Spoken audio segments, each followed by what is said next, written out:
Alrighty, y'all, welcome back. For today's lesson, we're going to be focusing on trigonometric ratios.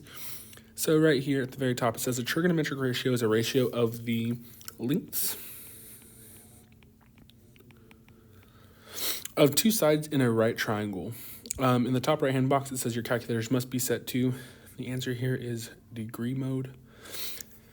And your teacher should have gone through how to set your calculators into degree mode. If not, make sure to ask them how to go through that process and set your calculators into degree mode. All right, scrolling down. Right here in your first box, we have our sine function. So our sine function is sine of A equals your opposite over your hypotenuse.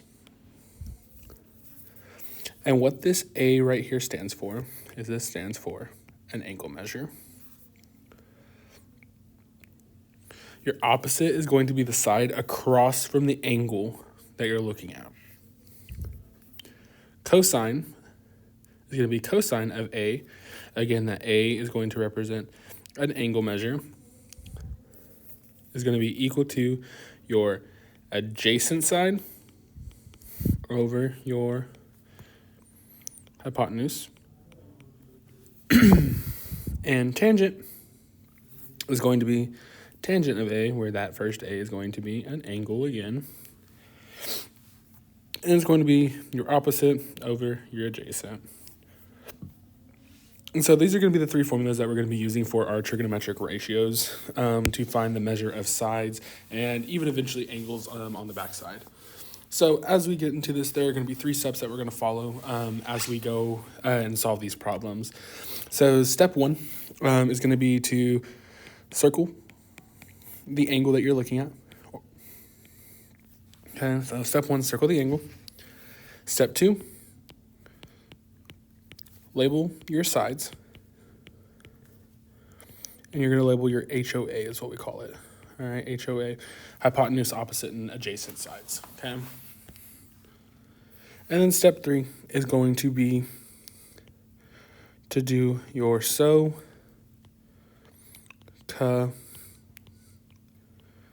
All right, SOHCAHTOA. And we'll talk a little bit more about what step three actually entails when we work out this example right next to this. So looking at this example right here, we're just going to follow the steps. So step one, circle my angle. This is the angle that I'm given right there. And then step two says to label my sides, my H, O, and A, my hypotenuse, opposite, and my adjacent. My opposite is always going to be the side directly across from the angle that I've circled. So this right here is going to be my opposite. And so I just put an O on it. My hypotenuse is always going to be the side directly across from my right angle, so the angle with the box. And then my adjacent side, it's probably the easiest side to find because it's really just the last side after you've labeled your O and A. And it's the side closest to the angle you have circled. All right, so adjacent starts with an A, think adjacent angle. All right, it's going to be the side closest to that angle, okay? And so now that you've done that, you're on to step three, which is SOHCAHTOA. And so when we're doing SOHCAHTOA, y'all, we write it out. SOHCAHTOA.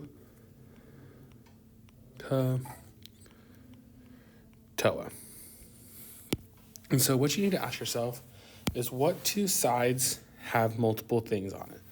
So if we look over here, we see that this side right here, where I wrote my O and where I wrote my A, both have something extra on it, right? The O has an X with it, and my A has a 23 with it. But if I look at my H, right, this H has nothing else with it, so I'm not going to use the H.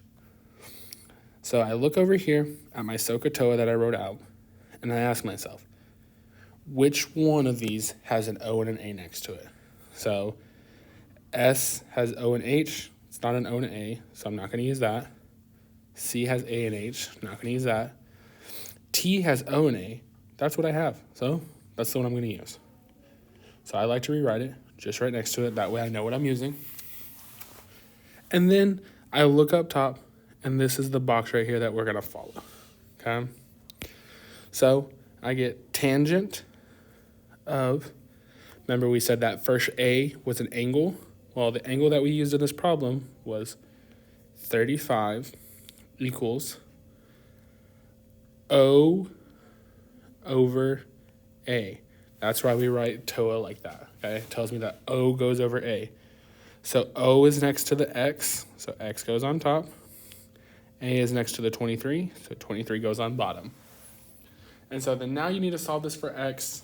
So once you solve this for X, there's a trick with the numbers on the bottom.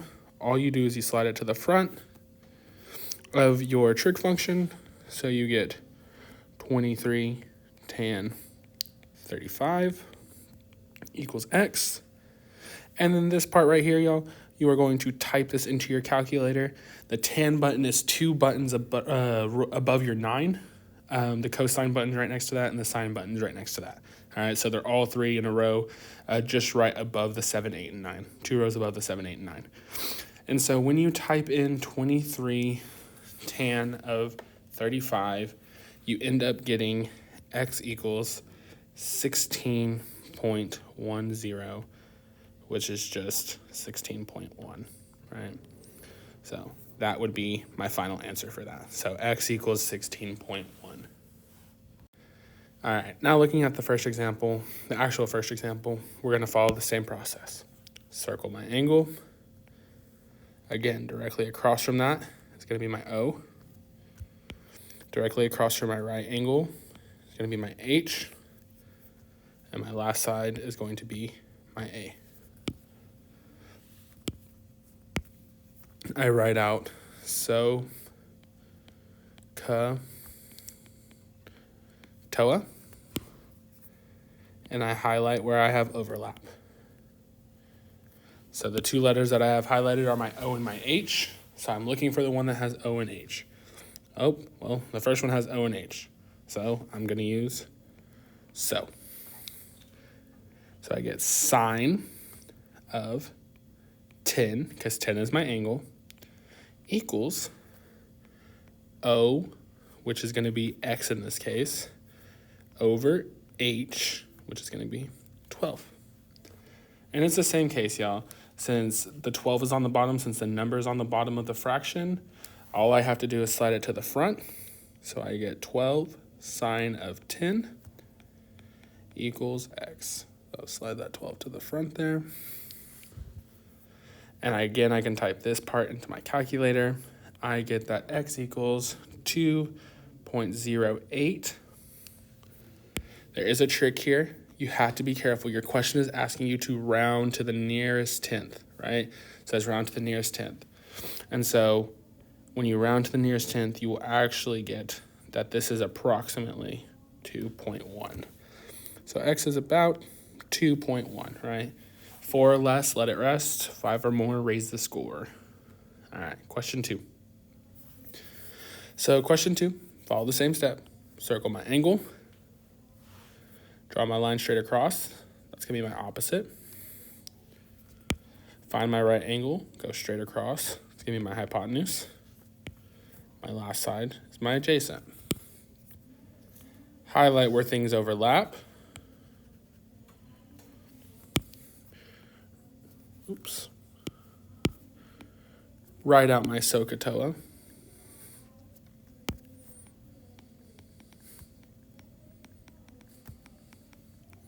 And I see that I have A and H. Well, that one doesn't use it, but that one does.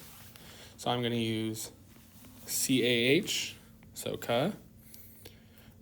So I have cosine of 64, because that's my angle, equals A, which is going to be 13, over X, which is my H. Uh-oh, the number's on bottom, so this is a new trick. When the number's on top, it stays on top. So I just slide it over. So I get 13 cosine 64 equals X. And then I can very easily type that in my calculator just by doing 13 divide cosine 64. And when I do that, I get that X equals 29.65. Again, it wants me to round to the nearest tenth, so I will end up getting that is approximately 29.7. All right, So that is approximately 29.7. If you would like to make the perfect fraction bar in your calculator, the buttons that you press are the alpha button and then your y equals button and your enter button. If you don't like to do the divide sign for your fraction, okay?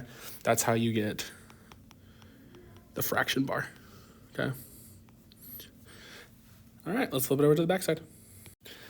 All right, so looking at question 3, it's gonna be the same process. So we're gonna circle our angle, draw our line straight across, get our opposite, line straight across from the right angle, hypotenuse, last side is adjacent.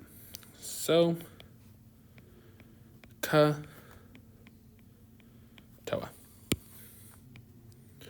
So we're using O and A, which tells me I'm gonna be using tangent.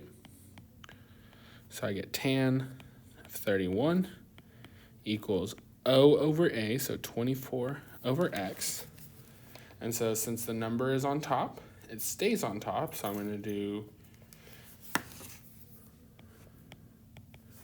24 over tan of 31 equals X. When I type that in the calculator, I get 39.94. Again, rounding to the tenths. So I get 39.9, all right? The trick that you're gonna fall for there is you're gonna try and put 40 because you wanna round that 9 up. But what we use to round is this 4 here, okay? That 4 is less than 5, so it doesn't round that 9 up, okay? All right, looking at question 4, a real world life example. We're trying to measure the width of the river. So we are looking for this part right here, all right? This is gonna be our X. So now we have everything that we need. Circle our angle. And then we're going to draw our line straight across is our opposite. Our right angle will be right here. So this will be our hypotenuse and our adjacent. Now, so toa. I'm going to highlight, and I see that I'm dealing with O and A again. So I'm going to have toa. So I'm going to get tan of 40 equals X over 100. And so I end up getting 100 tan 40 equals X. And so when I type that in my calculator, I end up getting that X equals 83.90. And so really, this is just 83.9.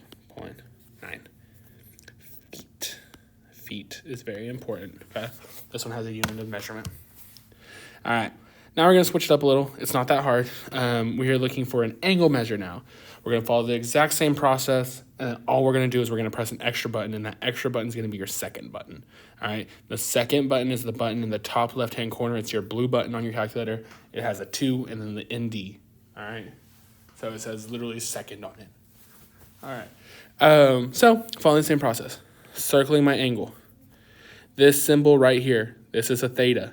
Some mathematician got paid a lot of money to say that this is what we're going to call a missing angle.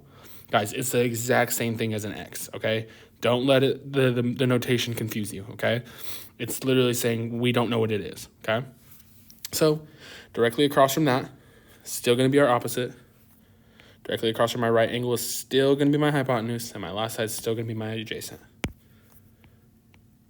So, toa,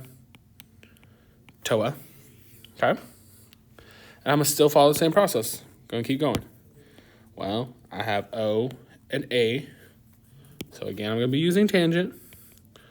I'm going to use toa. All right, so now let's start writing this out. So I'm going to use tangent. Oh, I don't know what my angle is. And so how I tell myself I don't know what my angle is, I'm just going to write, oh, well, I'm minus 1 angle. So I just put a -1 right next to the tangent, all right? So that tells me I'm missing my angle. And how you do that in your calculator, y'all, is that's that second button. When you push second tangent, it will automatically give you the -1.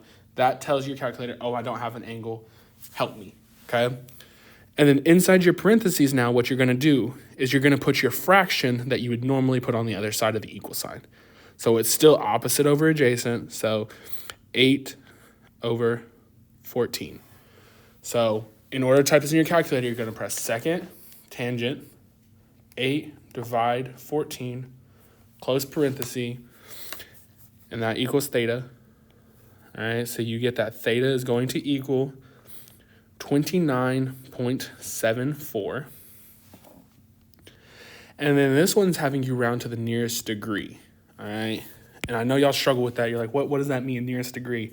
Think about weather, all right? If I say it's 30.6 degrees outside, does that really make a difference if I say it's 31 degrees versus 30.6 degrees? No, it's still cold, right? It's still below freezing. You're still going to put a jacket on, right? So it's the same thing.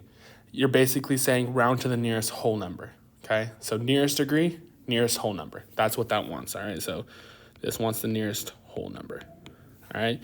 So what's the nearest whole number for 29.7? Well, this 7 is bigger than 5, so 5 or more, we're going to raise the score. So that 29 becomes a 30. All right, moving on to question 6. Looking at question 6, we're going to circle our angle. Draw a line straight across. Have my opposite across from the right angle. Have a hypotenuse, and we have my adjacent as my last side. Highlight where I have two things.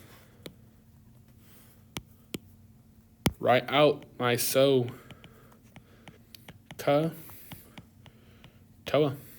I have O and H, which tells me that I am going to be using sine. Well, sine of, don't have an angle, so I write my -1. And now I write my fraction inside. So O over H, so 12 over 39. So in order to type the sine with the -1, I do second sine 12 divided by 39. And I get that theta, in this case, is going to equal 17.9. Again, we're looking for the nearest degree, aka the nearest whole number. 17.9 is going to go up to a whopping 18 degrees. All right. Looking at question 7. Question 7 here. We have this nice little radical here. All right, that's a radical. I know y'all gonna get scared when y'all see this radical. Don't get scared. Type in your calculator. All right. In your calculator from the get-go, type 5, radical 6, get the decimal. You should get a decimal like 12.2. All right. Work with a decimal, makes it a lot easier, okay? You can keep the radical if you want to throughout the entire problem. It doesn't make a difference. You just have to make sure you put it in a parenthesis, the entire thing, if you're going to use it, okay? So whichever way you choose, it's up to you, all right? So now let's start this process. Circle my angle, draw my arrow straight across. I got my opposite. Arrow across from this is hypotenuse, and this is going to be my adjacent, all right? My highlight, write out my so, ka, toa. And well, I see I have A and H, so I'm going to use CAH. So I get cosine. Oh, I don't have my angle, so I got to put my -1. And I'm going to put my fraction inside. So A over H. So I could do 12.2 over 30 equals theta. Or if I chose to keep that radical, y'all, you could do cosine, the -1, 5 radical 6. You're going to have to add an extra set of parentheses in there, okay? Like that, okay? So both of those are perfectly acceptable ways to work out this problem in your calculator, okay? Whichever way you choose, you're going to get the same answer, which is going to be 66.0. So in other words, 66 degrees. All right, looking at this last problem. Really, this last problem is just trying to trick you with vocab. We're going to throw some new vocab at you and say angle of elevation. Guys, that means you looking up at something, all right? Angle of elevation just means you're looking up at something. Help us find the angle, okay? There's no special method. It's literally the same exact thing that we've just been doing. So, same thing. Circle angle. Line straight across. Cross from the right angle. Here. Highlight.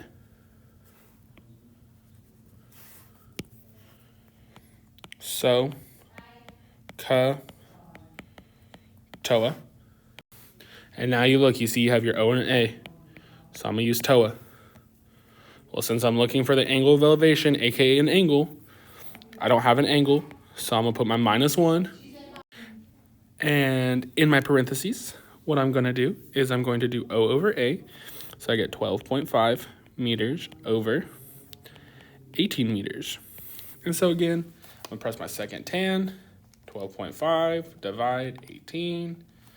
And I'm going to get that that is a whopping 34.77 degrees. And so the theta in this case, or x, sorry, this question uses x. See, I told you, it's going to confuse you sometimes, is going to be 35 degrees. So that is your angle of elevation, all right? So literally the same process, just trying to confuse you with some different vocab. All right, y'all, if you have any further questions, make sure to ask your geometry teacher. I'm sure they're willing to help you. Best of luck on your test.